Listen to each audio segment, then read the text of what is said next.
Dunamis Boston is more than a nonprofit organization. It's a lifeline for aspiring artists and art administrators seeking to navigate the complex world of the creative industry. Cottle and Jasmine Garcia have dedicated themselves to the mission of empowering artists of color by creating a program called the Emerging Art Fellowship. I said, well, should I teach? And if I did teach, would I teach in the humanities or would it be music? Or would I be an arts administrator? Or would I be a musician? And when I was asking myself if I would be a musician, I was like, well, then how would that work? How much, like financially, how much would I charge for a show? And I didn't know how much I would charge for a show. And I remember feeling like that was really strange because my undergrad degree was in music and arts management. And I said, well, I feel like in one of those things, they would have taught me about the business of being a musician. So I just felt like there was this constant expectation that artists knew how to do things. Like they were supposed to understand contracts and they should know how to file their taxes and they should know how much to charge. But it felt like, well, when would they have learned that? And so Dunamis really began out of that desire to make sure that artists knew how to have a career in their arts and not just be good at the art form itself. Come on into the incubator. Here you are. So this is a shared space that we have with some other organizations that are aligned and art-centered. Right now we have an art show up because the office also doubles as a gallery. Sometimes that'll be from shows from our mentors and members, and then sometimes it's other artists from the community. So in the beginning, we were mainly focusing on people who graduate out of high school and college, because once you get out of those institutions, you no longer have all of the benefits that those institutions are attached to. And so I think it was like from the ages of like 16 to 25.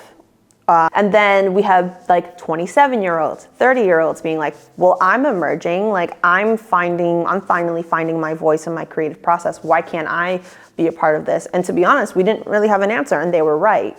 And so that's why it became the specifically Emerging Artist Fellowship, because it's true, you could be emerging at any point.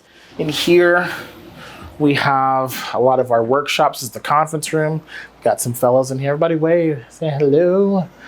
They're just learning, growing as people.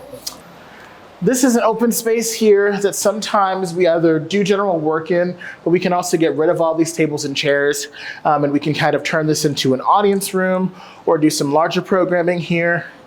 Some of the organizations that share this space with us are dance companies. We have about, I want to say 4 or 5 dance companies that are part of the incubator. This is a place where folks, if they want to, oh, I'm sorry, hi, I don't even know you're in here. And I'll turn the lights on and everything.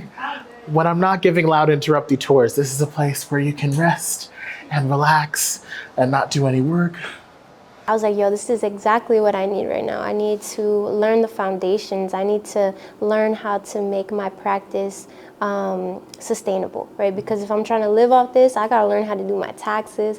I gotta learn how to write grants. I gotta learn all these different things, and I didn't really know where to learn that. Emerging artist fellow, like I spent a lot of time on the language because by then I had like somewhat of a website. I had like some clients and I just didn't necessarily know if I fit like the bill. But I went to like a info session and there was a lot of like emphasis on, owning your artistry. And I think that is what I entered Dunamis like lacking. When you are contracted, you get your gross. And because you're not a part of an institution, they're not doing the work for you. Like it still has to be taxed. Mm-hmm. So it's whether or not if you're employed somewhere, they tax it for you. But if you're not and you're an independent contractor, you have to tax it yourself. Like when am I not considered an independent? Dependent? Do I have to like go somewhere and say I'm officially like? No, you just file. That's how you are no longer dependent. So when you file, your parents then can't claim you as a dependent after that anymore. There's always this moment in the process where they have like their aha moment and they go like, oh, I can do this thing. And all of a sudden you see their confidence. How do I manifest now what I'm seeing and what I want to do? And then being like, oh wait, so I just have to do these steps and like, I'll get to that point that I've always wanted to. And it's like, yeah, it's all just information and repeat. I think every year it gets harder because as we grow, there's more people. And it's tough because a lot of what we're offering, particularly for emerging artists and emerging artists of color, And for this not to be a program that you pay for, but to be paid to be a part of, it's very rare. But typically what we look for is three things. Who needs the community? Who needs the learning? And who's ready to kind of take this next step in this next chapter? We have people from all different backgrounds and also different ages and different times in their lives.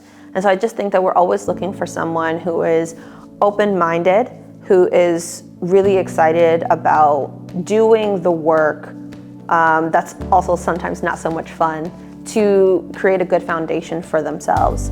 I think we get some applicants who are super well decorated, and that's wonderful, but this really isn't the space for you, because this is about helping you get to a place where you feel like you could become that artist. Because I also think that younger people, when they don't see their options, then they think that there are no options. And that if you're not Beyonce, then you can't be successful. Because you're an artist, it can be like as like straightforward as you want it to be, or it can be as artistic as you want it to be. Remember, it was like going into things about like some early moments of me falling in love with hip hop and like why I think as artists of color, a lot of us have had the unfortunate experiences of being the only in some spaces or being one of the few. And very often when we're in those spaces, there's a cost to it.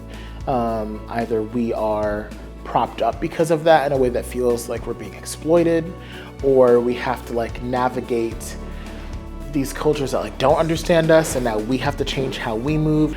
I think once you're in a situation artistically where you're surrounded by other people of color, which again for us can be rare, you realize how free you become, which then makes it seem like, oh, I was really like down bad in these other experiences.